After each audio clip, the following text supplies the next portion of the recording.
It's that day. I didn't want this day to come.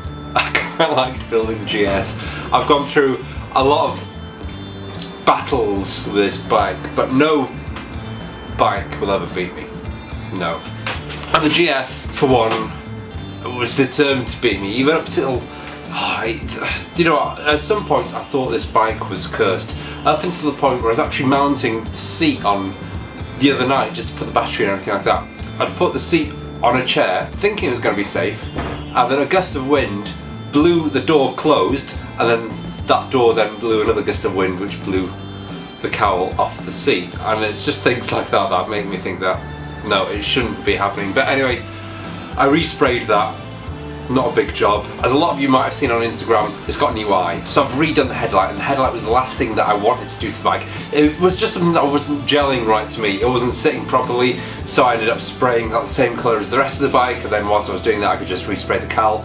No big deal, it's done. But it's here. It's been a long time. I mean, it has been 3 years since I've started this bike, but I did finish it before Christmas. I think the last thing I did on it was the rear tail light, and it was potentially finished then, but then I've just been pottering around with the new lights because it was just something I wasn't happy with. The only thing I might change is the master cylinder for the front brake. It's not as responsive as what I want it to be. It's quite, not spongy, but you have to really press. It's just not the best, I don't think. So if I was to change anything, that would be it. But I need to take it out for a road test, which I'm not going to do on this episode.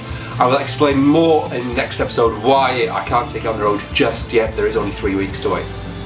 3 weeks and we can do a road test on this bike, do a quick shakedown, but here it is. Now this is me, that's the CD750 down there, so this is me when I do my intros. And let's get a bit of light on there. That is the GS550 there. And the one thing I really like about this, which I wasn't too sure about when I first did it, but it is the non-symmetrical stripe that goes across from front to back. I do actually like that. It's very different to the CX500 where it's got that symmetrical stripe. This isn't. And then it's new eyes here. So let's get this bike outside and let's show you some more.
Rain or sunshine, we're kind of having both at the moment.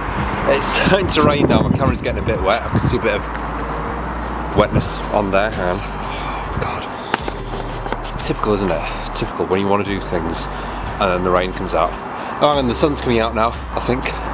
But anyway, as I mentioned, the GS is finished and it's here. Ow, how amazing is that? But there is one big difference that I've done here. So let me take you through the bike so you can see exactly what's been done since the last time you saw it. So we start off with the front end.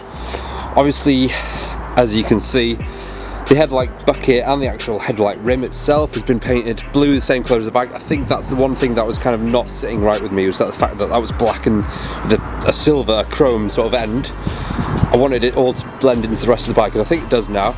But now that it was blue, I thought, and it does stand out, it looks really neat, the fact that it's now got a yellow headlight, European kind of style with the Cafe Racer X in the front, but I think that just adds a little bit extra to the front there, and that's what was needed.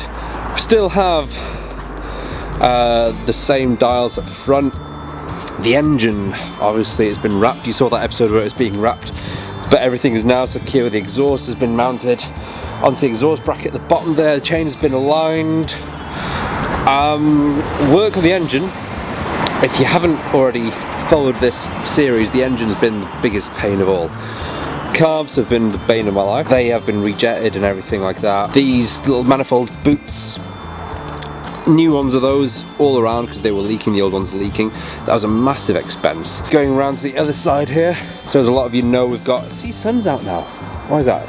As a lot of you know, we've got a Dynatech ignition points kit in there. Well, it's electric points now. And as you saw in the last episode, we've now got the taillight and the number plate mount there. So the number plate will be going on the back there. Everything electrical on the bike is new, so there's nothing electrical that came with the bike, apart from the harness, but then that has to be redone. So new, obviously, spark plugs, leads, HT leads, coils, points. Oh gosh, what else? Regulator rectifier, that's the Rick's Motorsports one there. New rear brake reservoir, new one of those. New exhaust, the entire exhaust system was new because the bike didn't come with an exhaust system, so that was imported in from America from an old bike, then modified to take these shorties on the back, these MGO shorties. New chain, new sprocket front and rear. The engine's been painted, cleaned, new shocks at the back, frame modification, new seat. Pretty much everything you see on this bike is new, and there it is. The end of the journey of the GS550.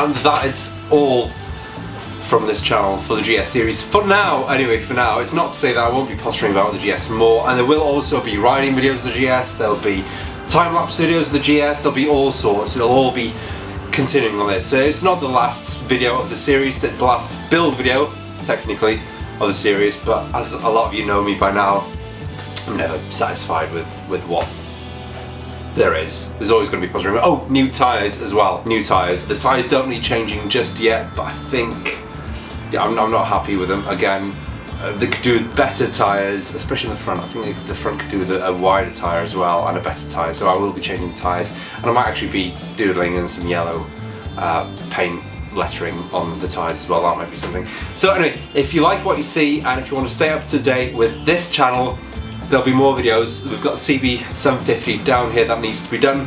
We've got the Ducati Monster, which is going to be started on April, May time.